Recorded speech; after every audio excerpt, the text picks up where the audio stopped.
Partnership, साझेदारी।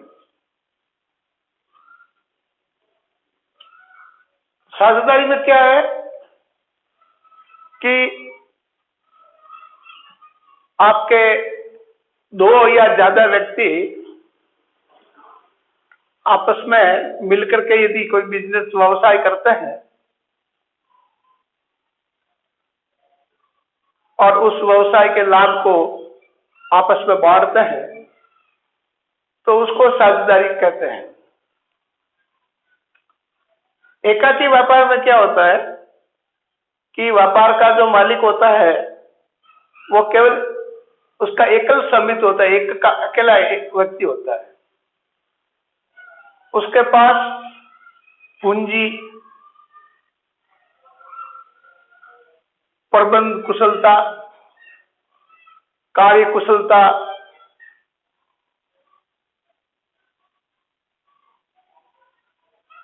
जो है वो सीमित होती है, साधन सीमित होते हैं। तो उसकी कमी को दूर करने के लिए साझेदारी व्यवसाय करते हैं। भारतीय साझेदारी अधिनियम 1932 धारा 4 के अनुसार साझेदारी उन व्यक्तियों के मध्य संबंध है। साझेदारी उन व्यक्तियों के मध्य संबंध है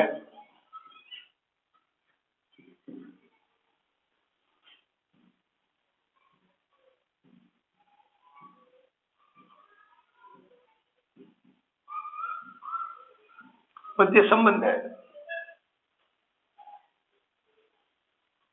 जो ऐसे व्यापार के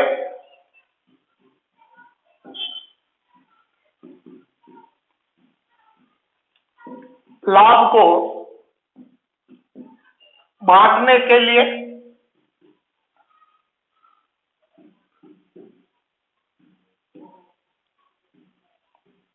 सहमत होता है।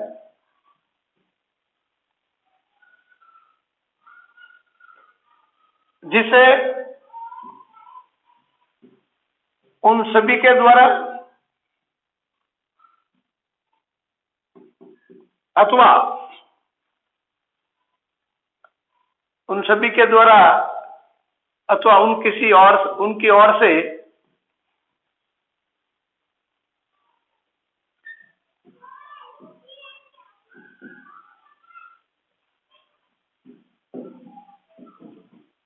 किसी के द्वारा चलाया जाता है।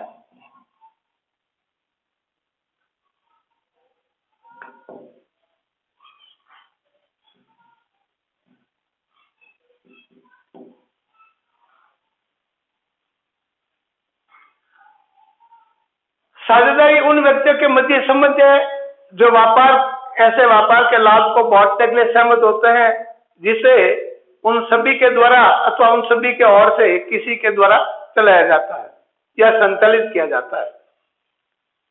ये भारतीय साझेदारी अधिनियम 1932 धारा 4 में ये परिभाषा है।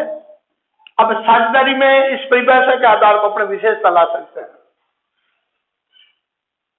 देखिए, साझेदारी में पहली एक विशेषता है, साझेदारी में आपके कम से कम दो व्यक्तियों का होना है। कैरेक्टरिस्टिक्स ऑफ पार्टनरशिप, साझेदारी की विशेषता, कम से कम दो व्यक्तियों का होना है।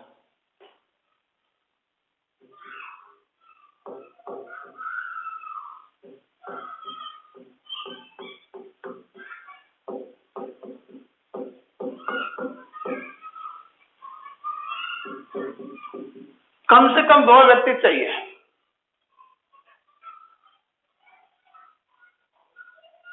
एक व्यक्ति होगा तो फिर वो साझेदारी नहीं कहलाती, एकाकी व्यापार कहलाएगा। एक से अधिक व्यक्ति होते हैं तभी तो साझेदारी बनती है। तो साझेदारी में कम से कम दो व्यक्तियों का होना आवश्यक। दूसरा, अधिकतम संख्या,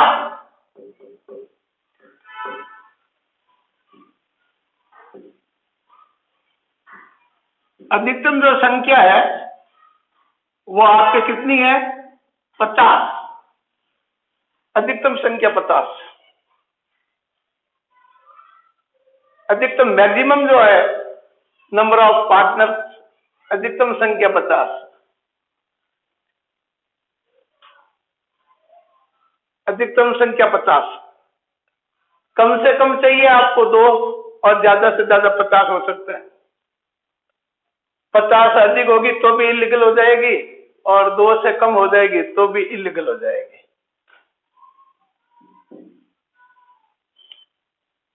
व्यापार का होना, व्यापार का होना, कोई न कोई उनका बिजनेस होना चाहिए जिसको चलाने के लिए वे सहमत होते हैं।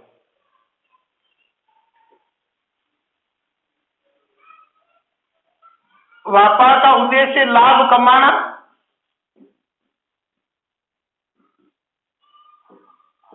लाभ कमाना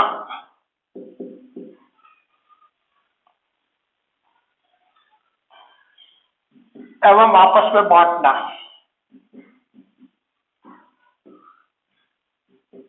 साझेदारी का उद्देश्य होता है कि जो भी व्यापार किया जाए उसके द्वारा लाभ कमाया जाएगा और आपस में बांटेंगे। जो उनके बीच में बांटने के लिए जो समझौता होता है उस समझौते के अनुसार, यदि आपस में कोई समझौता न हो तो वो आपको बराबर बांटा जाएगा आपस में। लेकिन यदि समझौता है तो समझौते में जो अनुपात तय हुआ तो वे आपस में परस्पर कह दो, आपस में कहो, उस लाभ का बंटवारा होगा, आपस में साझेदार बांटेंगे।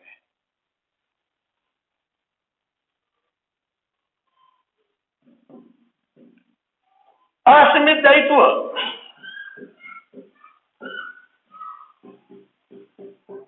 साझेदारी में जो व्यक्ति सम्मिलित होते हैं उन साझेदारों का जो दायित्व होता है, अनलिमिटेड लायबिलिटीज होती है। अनलिमिटेड लायबिलिटीज ऑफ पार्टनर, उनके द्वारा जो लाई गई जो पूंजी है, यदि फर्म के दायित्वों का निपटारा उनके द्वारा लाई गई पूंजी से पूरा नहीं हो पाता है तो उनकी व्यक्तिगत संपत्तियों को बेच के निपटारा किया जाता है। इस कारण इसको बोलते हैं असीमित दायित्व, अनलिमिटेड लायबिलिटीज। असीमित दायित्व।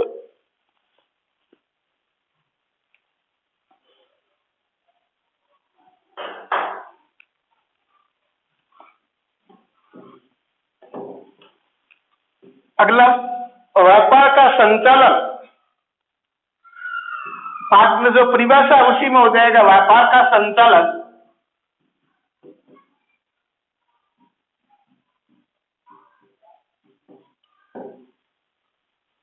उन सभी के द्वारा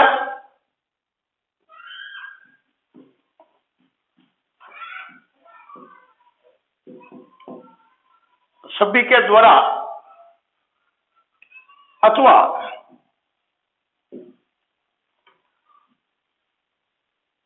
उनकी ओर से किसी के द्वारा किया जाता है।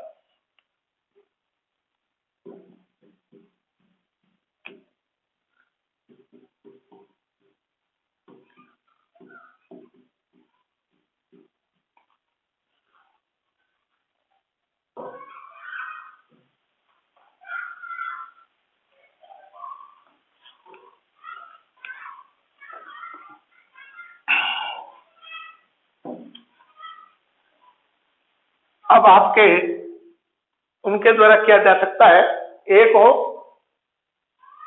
अकेला भी कोई साझेदार कर सकता है या सब मिलकर के कर सकते हैं, या जितने भी चाहे सदस्य वो कार्य में ये भाग लेना चाहता है वे ले सकता है। अब साझेदारों के अंतर्गत आपके परस्पर मध्य संबंध होता है और ये जो व्यापार किया जाता है वो वैध व्यापार होना चाहिए, लीगल, कानून का, राष्ट्र नीति या अंतर्राष्ट्रीय नीति के विरुद्ध नहीं होना चाहिए। अब आपके साझेदारी के जो प्रकार है, साझेदारी के प्रकार, काइंड्स ऑफ पार्टनरशिप।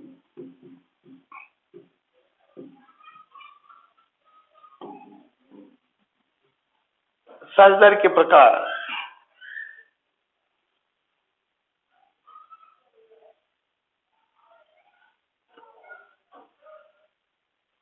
साझेदारी के प्रकार में ऐच्छिक साझेदारी,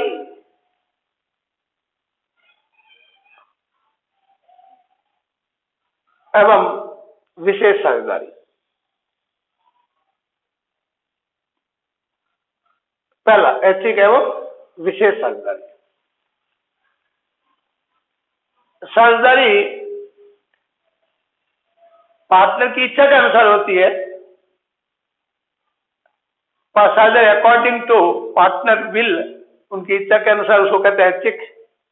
और पार्टनरशिप फॉर स्पेशल एम, तो वो विशेष उद्देश्य के विशेष कार्य के लिए की जाती है। दो प्रकार की साझेदारी होती है। पहले फर्जी प्रकार में पहला है ऐच्छिक एवं विशेष साझेदारी। ऐच्छिक साझेदारी जो अनिश्चित काल के लिए होती है और सभी सहमत होकर के व्यापार को चलाने के लिए सम्मिलित होते हैं। विशेष साझेदारी किसी विशेष उद्देश्य या कार्य के लिए की जाती है। उस विशेष उद्देश्य या कार्य के समाप्ति के साथ साझेदारी समाप्त हो जाती है। ये ऐच्छिक और विशेष साझेदारी। नाम लिखो, कर लिख दिए तुम। ऐच्छिक साझेदारी,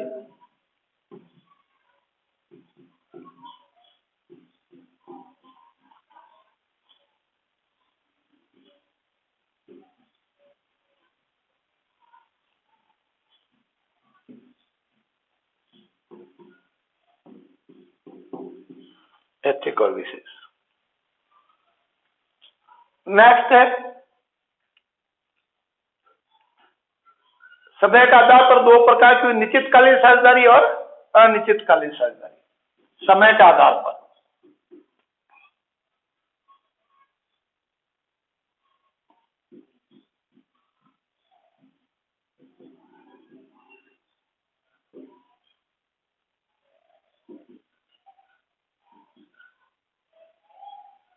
निश्चितकालीन साझेदारी,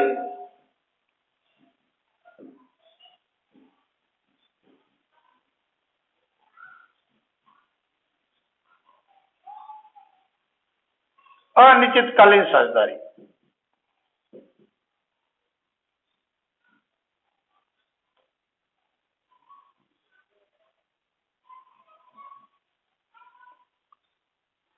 निश्चितकालीन एक निश्चित समय के लिए साझेदारी की जाती है।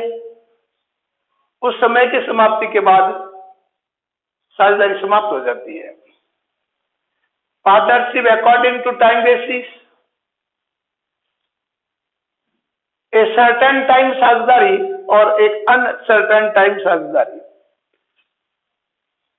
पर्टिकुलर टाइम, एक फिक्स टाइम के लिए साझेदारी की जाती है, निश्चित समय के लिए, तो उसको कहते हैं निश्चितकालीन। वो साझेदारी वो टाइम जो है वो कंप्लीट हो जाता है, फिनिश हो जाता है, तो साझेदारी अपने आप ही समाप्त हो जाती है। अनिश्चितकालीन जिनमें उसको पीरियड जो है वो फिक्स नहीं होता है, तो अनलिमिटेड टाइम के लिए साझेदारी की जाती है, समय निश्चित नहीं होता है, तो उसको अनिश्चितकालीन साझेदारी कहा जाता है। वो समय के आधार पर साझेदारी।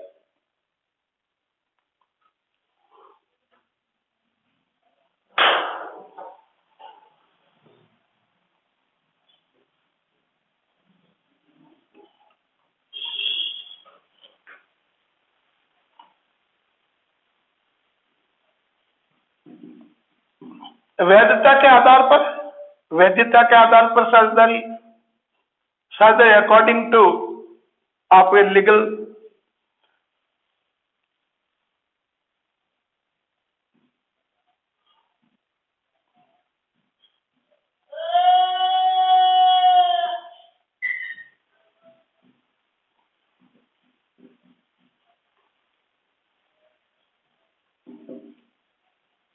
लीगल साझेदारी, वैध साझेदारी,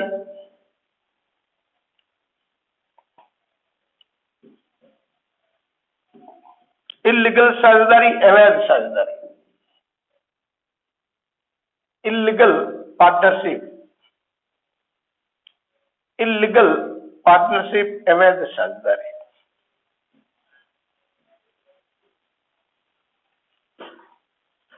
साझेदारी जो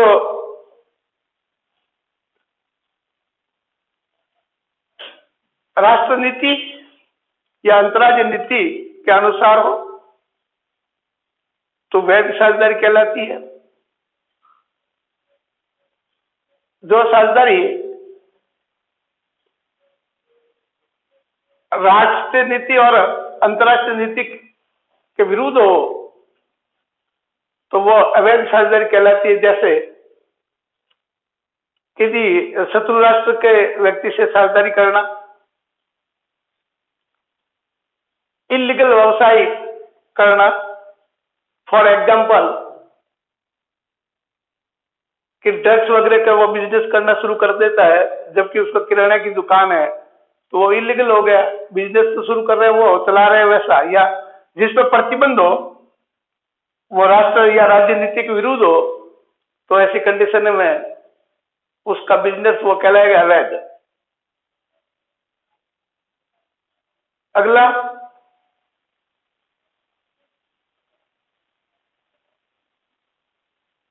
दो व्यक्तियों से संख्या कम हो जाना, 50 से अधिक हो जाना तो भी बन जाती है अवैध साझेदारी।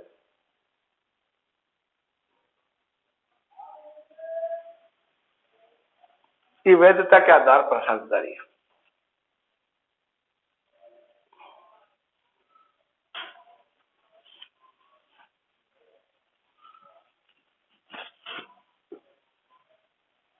अब आपके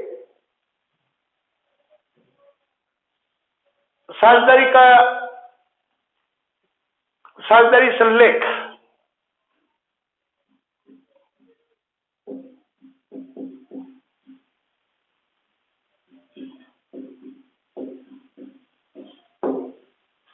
पार्टनरशिप डीड, साझेदारी संलेख पार्टनरशिप डीड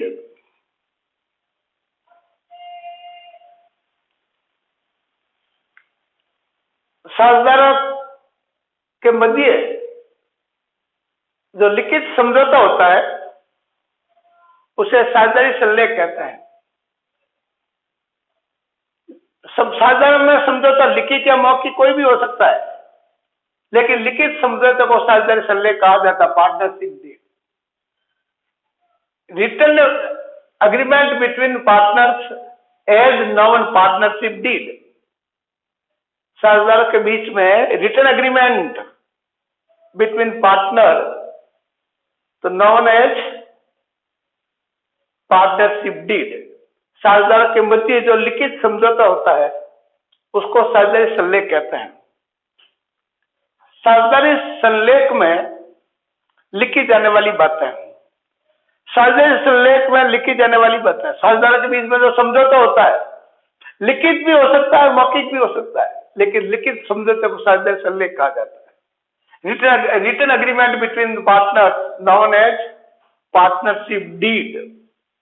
रिटन अग्रीमेंट साझेदारों के मध्य लिखित समझौता होता है उसे साझेदारी संलेख कहते हैं। समझौता लिखित या मौखिक कोई भी हो सकता है, कोई लिखित होना कोई अनिवार्य नहीं है लेकिन आवश्यक है, क्योंकि रिटन जो होता है, लिखित में जो होता है उसमें वो अगला व्यक्ति जो लिखी हुई बात में कोई भी मतभेद हो तो आसानी से निपटाया जा सकता है। यदि लिखित न हो और वो बात से पलट जाए तो फिर मतभेद उनमें हो तो उसको निपटारा करना आसान नहीं होता है, तो इसलिए लिखित होना आवश्यक है। वो साझेदार पर डिपेंड करेगा वे लिखित करे या आपके वर्बली, लेकिन लिखित आवश्यक है ताकि उनके बीच में किसी भी प्रकार का मतभेद हो जाए तो उसको निपटाने में आसानी होगी, सुविधाजनक होगा। साझेदारी संलेख में लिखी जाने वाली बातें हैं, बहुत सारी बातें हैं। पहला है भाई फर्म का नाम,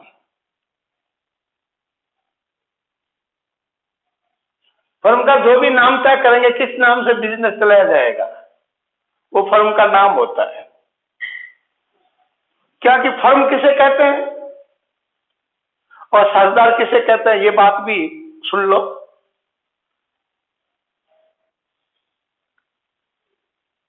साझेदारों को, जो भी साझेदार, जो भी व्यक्ति साझेदारी में सम्मिलित होते हैं, जो व्यक्ति साझेदारी में सम्मिलित होते हैं, शामिल होते हैं, साझेदारी करने के लिए सहमत होते हैं, तो साझेदारी में सम्मिलित होने वाले व्यक्तियों को व्यक्तिगत रूप से साझेदार कहते हैं।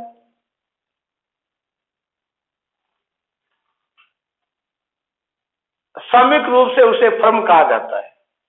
व्यक्तिगत इंडिविजुअल तो उसको बोलते हैं साझेदार, और सामूहिक रूप से उसे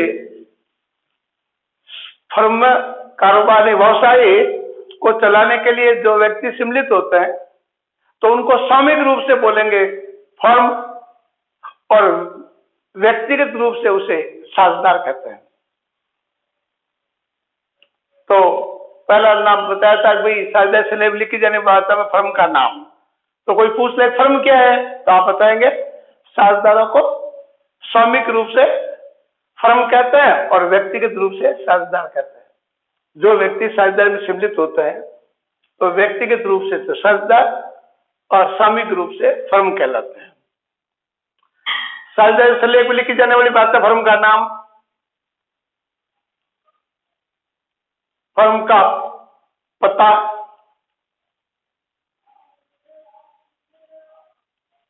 फर्म का उद्देश्य, साझेदार के नाम एवं पते, साझेदार द्वारा दी जाने वाली पूंजी,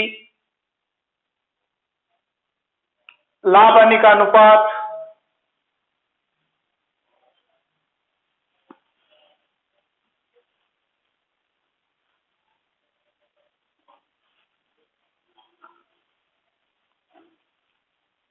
पूंजी पर ब्याज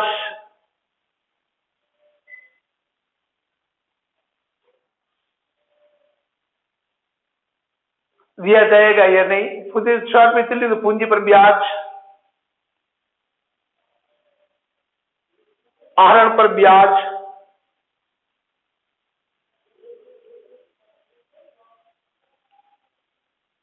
साझेदारों का पारिश्रमिक,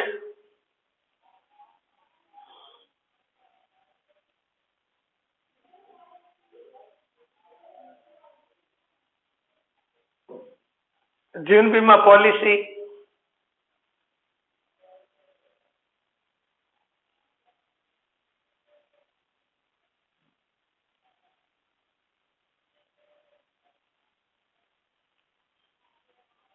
नए साझेदार का प्रवेश,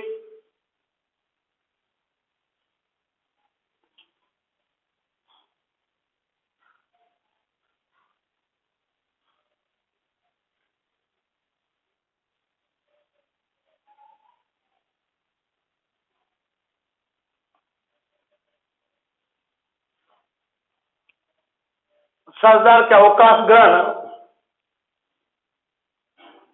और पूंजी का निपटारा,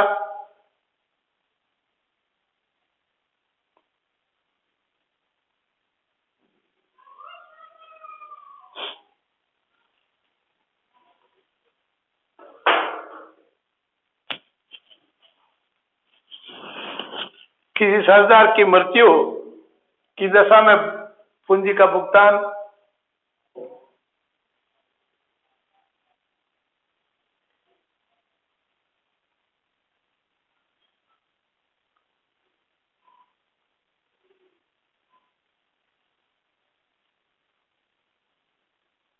गारंट बना मरे का नियम लागू होगा या नहीं, इसलिए गारंट बना मरे का नियम,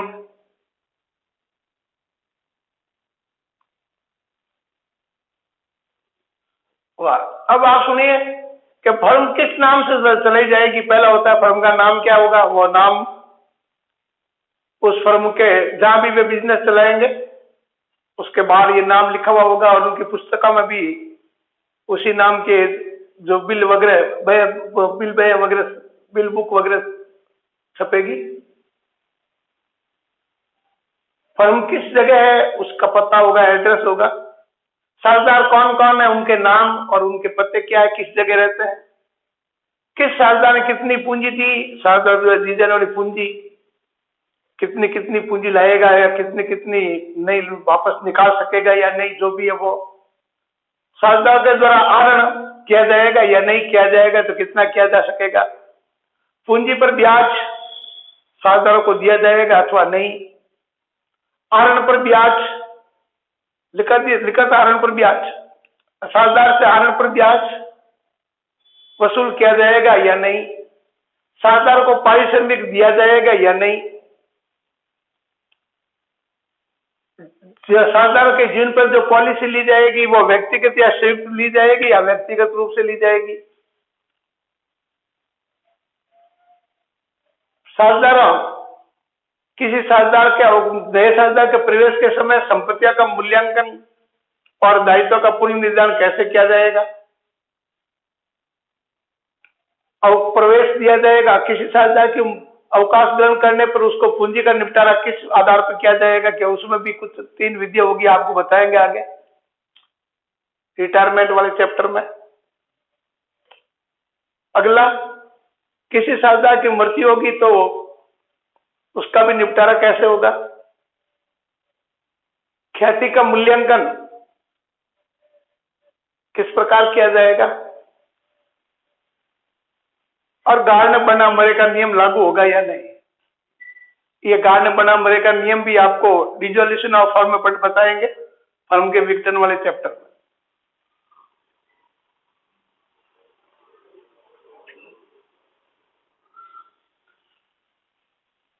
नेक्स्ट है, यदि साझेदारों के बीच में किसी भी प्रकार का समझौता न हो और उन्होंने साझेदारी तो की, साझेदारी कर ली, लेकिन उनके बीच में कोई एग्रीमेंट नहीं हुआ, लिखित या मौखिक कोई समझौता नहीं हुआ, साझेदार के बीच में किसी भी प्रकार का समझौता न हो तो समझौते के अभाव में लागू होने वाले नियम। इन एब्सेंस ऑफ एग्रीमेंट,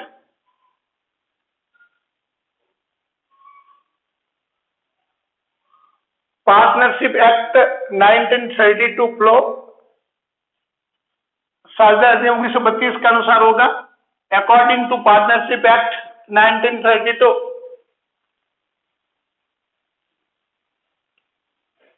समझौते का अभाव में लागू होने वाले नियम, rules in absence of partnership agreement, साझेदार में किसी भी प्रकार का समझौता नहीं है। In absence of agreement, rules flow as, पहला, लाभों का बंटवारा बराबर होगा, लाभ हानि बराबर बांटे जाएंगे।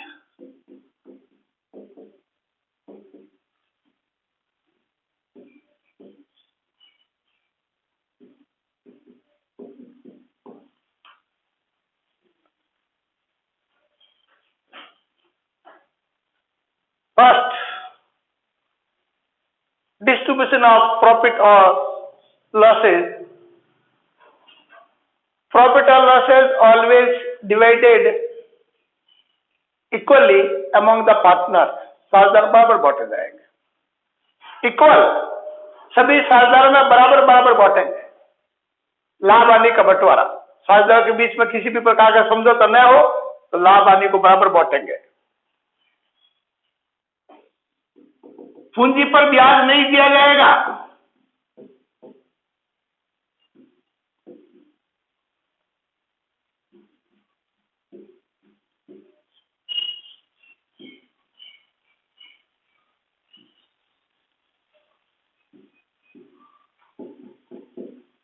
Interest on capital is not allowed, पूंजी पर ब्याज नहीं दिया जाएगा।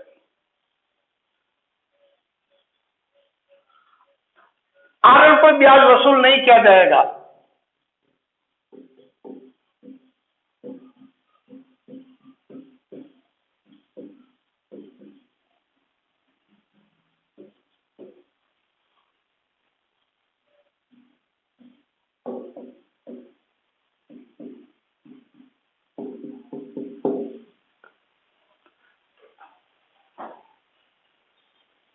Interest on drawing is not charged, आरंभ पर ब्याज वसूल नहीं किया जाएगा।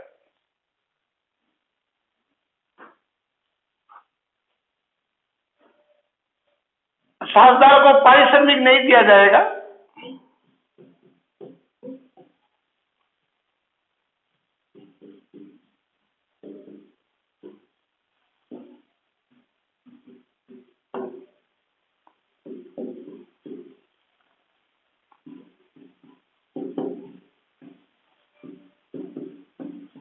पारिश्रमिक रेम्युनरेशन नहीं दिया जाएगा।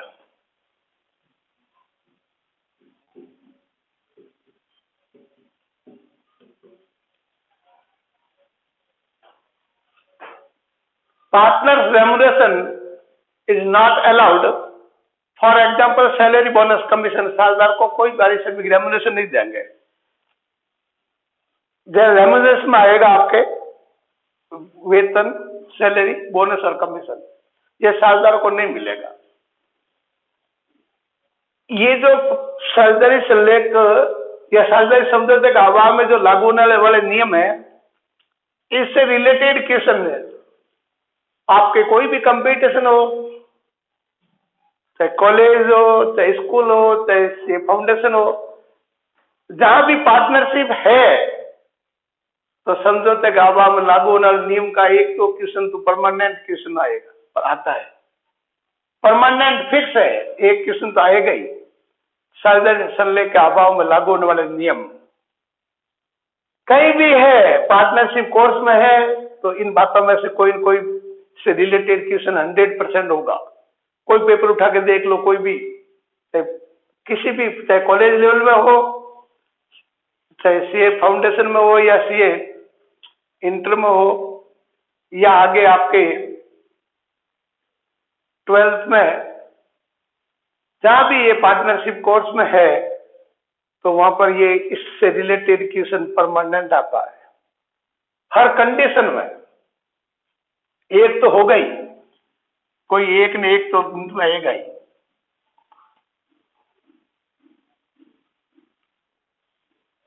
ऋण पर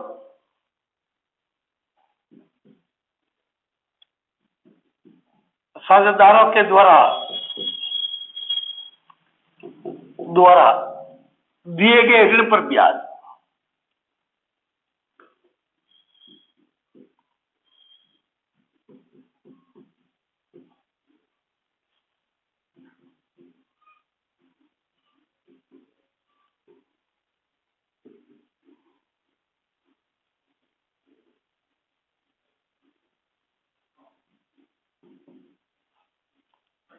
यदि कोई साझेदार फर्म को ऋण देता है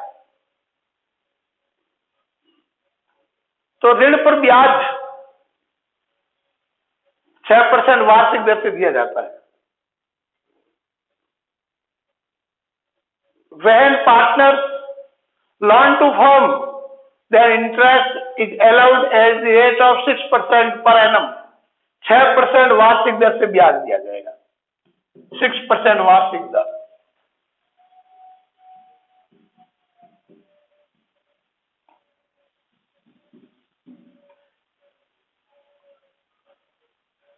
कभी ऐसे ऑब्जेक्टिव भी क्वेश्चन बना देते हैं कि उसको interest on loan allowed to partner और रेट दे देते हैं, उसमें मंथली डेटा भी दे देते हैं। तो मंथली जो रेट पड़ती है वो पड़ती है 0.5%, 0.5% मंथली रेट कि 12 का भाग लगेगा। तो ऐसे क्वेश्चन भी ऑब्जेक्ट, वो आपके मल्टीपल चॉइस जो ऑब्जेक्टिव जो क्वेश्चन बनते हैं उसमें 4 ऑप्शन देते हैं, उसमें कभी मंथली दे देते हैं 0.5। सो क्या है 6% ढूंढते मिलता नहीं है। 6% भी वहां लिखा हुआ होगा, वार्षिक नहीं होगा, उसका आगे मंथली होगा। तो इस प्रकार ये 0.5% मासिक, ये मंथली है। अब ये प्रैक्टिकल में जो काम आने वाले थे, लेकिन पूंजी के ब्याज में एक बात ये भी है, यदि साझेदारों के बीच में यदि समझौता है तो पूंजी पर ब्याज केवल लाभ की दशा में दिया जाएगा। पूंजी पर ब्याज केवल लाभ की दशा में मिलेगा, और जो पूंजी पर ब्याज देने का यदि समझौता है तो उस दशा में पूंजी पर ब्याज केवल लाभ की दशा में दिया जाता है, और यदि लाभ नहीं है तो पूंजी पर ब्याज नहीं मिलेगा। यदि लाभ अपर्याप्त है, इनसफिशिएंट प्रॉफिट, जबकि पूंजी का ब्याज उस लाभ की राशि से ज्यादा है, तो उस दशा में केवल लाभ के बराबर की राशि तक ही पूंजी पर ब्याज दिया जा सकेगा। उस दशा में साझेदारों में साझेदार की पूंजी पर ब्याज निकाल देंगे, और जो ब्याज का अनुपात होगा उस अनुपात में उस राशि को बांट दिया जाएगा अपर्याप्त होने पर। पूंजी पर ब्याज यदि दिया जाता है तो केवल लाभ की दशा में देंगे, लाभ अपर्याप्त है तो उस दशा में लाभ की राशि से अधिक ब्याज नहीं दिया जा सकेगा। तो पूंजी के ब्याज का अनुपात निकाल देंगे, और उस अनुपात में अपर्याप्त जो राशि है उसको बांट दिया जाएगा, और प्रत्येक साझेदार के हिस्से का पूंजी का ब्याज ज्ञात कर लिया जाएगा। ये बात है, ये पूंजी का ब्याज। बाकी जो मदद है प्रैक्टिकल की नहीं है, वो एक ऐसे ही है, समझने के योग्य है, प्रैक्टिकल में काम है। दूसरी है फर्म की पुस्तकों तक पहुंचने का अधिकार, फर्म की पुस्तक की नकल लेने का अधिकार, प्रतिलिपि लेने का अधिकार, फर्म के कारोबार में भाग लेने का अधिकार, फर्म से संबंधित फर्म के नाम से यदि कोई आय कमाता है तो उसे फर्म को देना होगा। तो ये बात थी।